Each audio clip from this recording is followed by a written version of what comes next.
we often get asked, people say, what do you call this music? And our default answer is, well, did you like it? And if they say, yeah, I liked it, well, then it's that kind.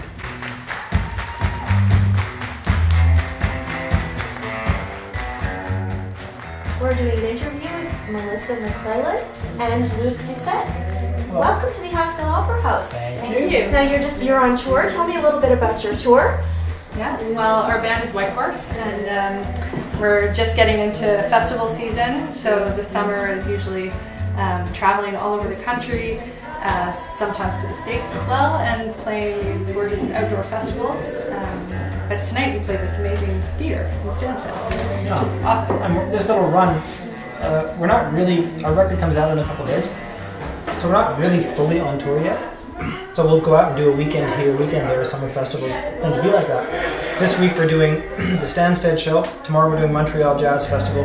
Then we're doing a show in Orillia at the Mariposa Folk Festival, and then we're playing a show in Sudbury, Ontario. Yeah. So 4 shows: Vermont, Quebec, Ontario. And then the summer we spend most of the summer doing this. Usually work on the weekends. We're home during the week. We live in Toronto, and then in the fall.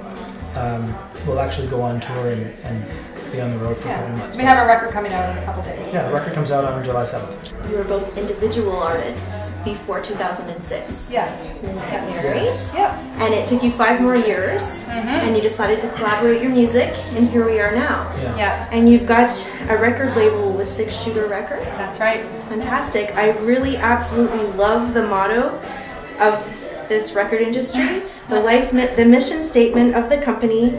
Life is too short to listen to shitty music. Yeah. Amen. Amen. And then they also manage you as well, and That's right. they do a lot of perks. It's Shauna DeCartier is the woman behind 6 Shooter Records. Helen Britton also, and Emily Smart, and then a whole host of others. Incredible women, Mostly and women, some men. a couple of guys, but mostly women. And Shauna and I have been very close friends for almost 18 years. In fact, 6 Shooter Records as a label was started in part because she was my manager, and she was trying to find a record label that was the right one for me, and we couldn't really find the right spot. She's like, you know what, fuck it, I'm just gonna start a record label, and we're gonna put out records, and so that was 6 Shooter Records, and then we found Melissa, and then found a bunch of other artists, and now there's been 60 or 70 releases on 6 Shooter over the years. I think over 100. Over 100. That doesn't surprise me. I didn't know that. A lot of releases, but the relationship goes back a long time, and it's a family relationship. I mean, obviously there's business involved, and we look after each other from a business perspective, and that's the priority as far as work is concerned. But really, it's family. Yeah, and I mean to have a record label at a time when the industry is going through massive transformation, that label has really stayed true to its mission statement, and it's been amazing to watch them succeed and to be part of that and to help that as well. Yeah. The Toronto Star called you a power couple. I want to hear all about your romance because it started. Which album? Number? One. I mean, the joke for us. Stranded in Suburbia. Yes. Yeah. So Luke produced that record of mine. That's how we met. I approached him to produce my record, and yes, we joke that our relationship was professional for weeks, days, maybe if we're lucky, hours. It was strictly professional for weeks, and really what that means is it wasn't professional for very long.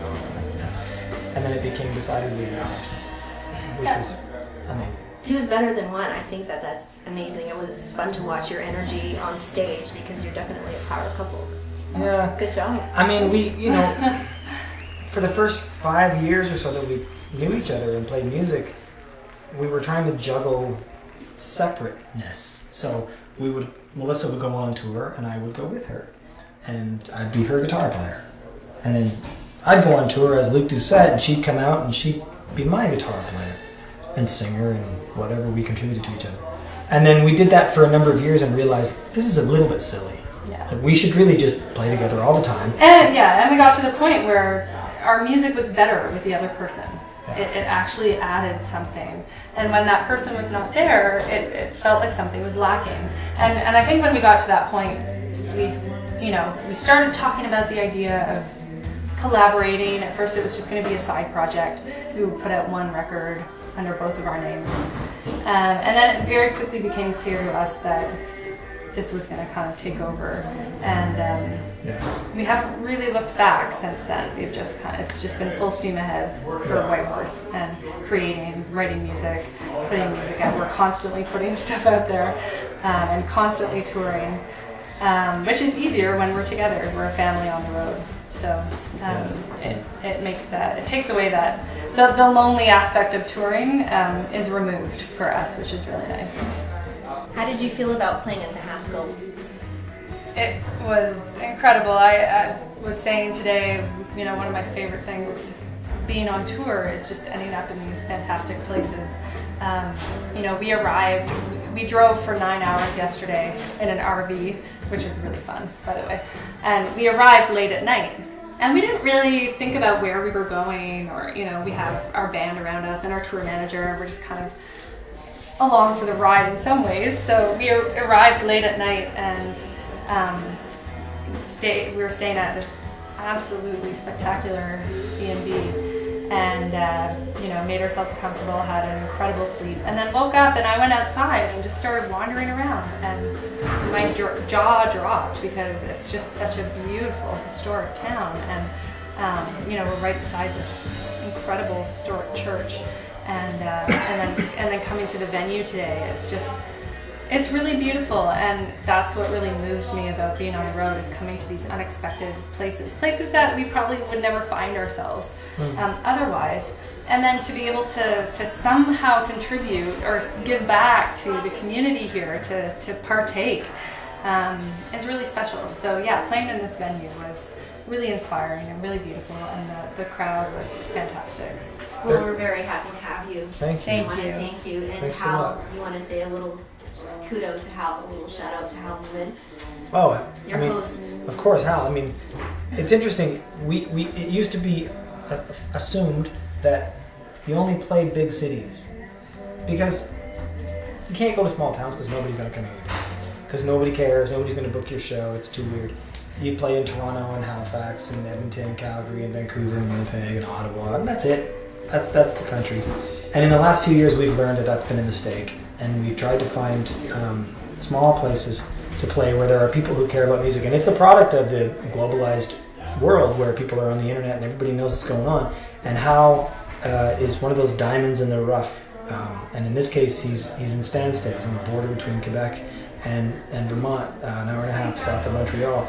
And one of these people who just gets it and wants to have music, and it's humbling to us, and it heralds a new world about live music. We're very proud to be part of it.